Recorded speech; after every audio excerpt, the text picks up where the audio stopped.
Imagine produzir cada vez menos ouro, mas continuar obrigado a pagar impostos como se as minas ainda estivessem no auge. Se a quantidade exigida não fosse entregue, autoridades poderiam entrar nas casas, pressionar famílias e confiscar bens. Portugal acreditava que aumentar a cobrança manteria o Brasil sob controle, mas aconteceu o contrário. Quanto mais a coroa apertava a colônia, mais acelerava uma crise que começaria a ameaçar todo o seu domínio.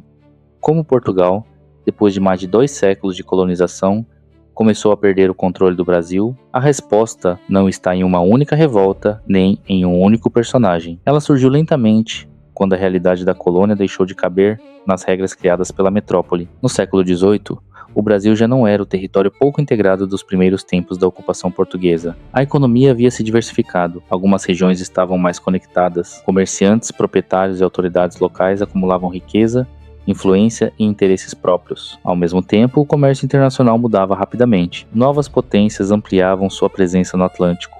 Mercadorias, capitais e ideias circulavam com mais intensidade. E os antigos impérios, baseados em monopólios rígidos, começavam a revelar seus limites. Portugal, porém, dependia profundamente das riquezas brasileiras. Por isso, em vez de reduzir as restrições, decidiu fortalecer o controle. Na segunda metade do século XVIII, as reformas conduzidas pelo Marquês de Pombal tentaram reorganizar o Império Português. O objetivo era modernizar a administração, aumentar a arrecadação e reduzir a influência de grupos que limitavam a autoridade do Estado. A fiscalização cresceu, a administração tornou-se mais centralizada e a coroa passou a intervir com mais força na vida colonial. A expulsão dos jesuítas, em 1759, foi um dos exemplos mais marcantes. Os jesuítas controlavam escolas, missões e uma ampla rede de influência. Ao expulsá-los, a coroa não enfrentava apenas uma ordem religiosa. Ela reorganizava a educação, o controle territorial e as relações com as populações indígenas de acordo com os interesses do Estado. Para Portugal, aquilo significava fortalecer o império. Na colônia, significava menos autonomia e maior intervenção metropolitana. Parecia uma solução, mas teve um preço. As mesmas reformas que aumentaram o poder da coroa também ampliaram o descontentamento. E o verdadeiro teste desse sistema não aconteceria nas escolas ou nos gabinetes, aconteceria nas minas. Durante décadas,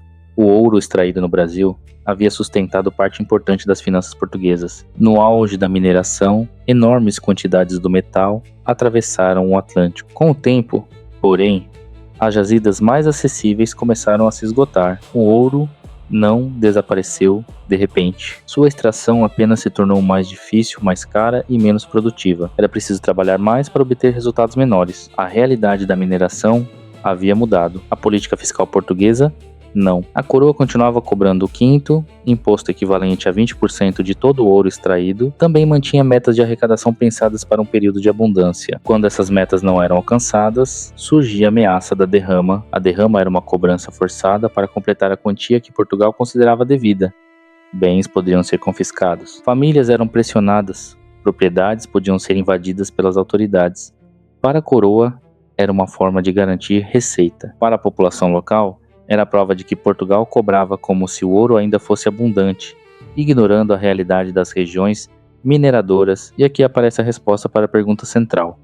Portugal começou a perder o controle porque tentou extrair cada vez mais de uma colônia que já havia mudado. A economia brasileira era mais complexa, os grupos locais tinham interesses próprios e parte da sociedade já não aceitava com a mesma facilidade decisões impostas do outro lado do Atlântico. Portugal precisava manter a arrecadação. As elites coloniais queriam proteger seus patrimônios, a coroa ampliava a centralização e comerciantes e proprietários desejavam mais liberdade econômica e maior participação nas decisões. O sistema colonial ainda existia, mas a confiança que o sustentava começava a desaparecer. Isso não significava, naquele momento, que todos defendessem a independência. Muitos queriam apenas pagar menos impostos, negociar com menos restrições e conquistar maior autonomia administrativa. Ainda não existia um projeto claro de nação brasileira. Mesmo assim, uma percepção decisiva começava a ganhar força. Os interesses da colônia e os interesses da metrópole já não eram os mesmos. O descontentamento também não ficou restrito às elites. O contrabando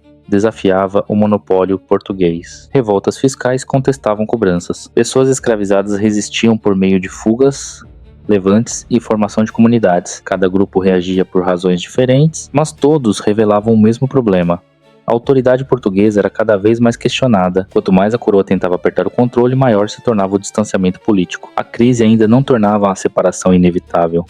Portugal continuava poderoso, a escravidão sustentava a sociedade e muitos grupos permaneciam ligados à monarquia e aos privilégios coloniais, mas o equilíbrio havia sido rompido. Quando a pressão fiscal encontrou novas ideias sobre liberdade, soberania e limites do poder, o conflito ganhou outra dimensão. Alguns grupos começaram a imaginar não apenas menos impostos, mas a possibilidade de viver sem o domínio português. Se este vídeo ajudou você a compreender melhor a crise do sistema colonial, curta e inscreva-se no canal História Além da Ideologia. Aqui, a história aparece com contexto, não com slogans.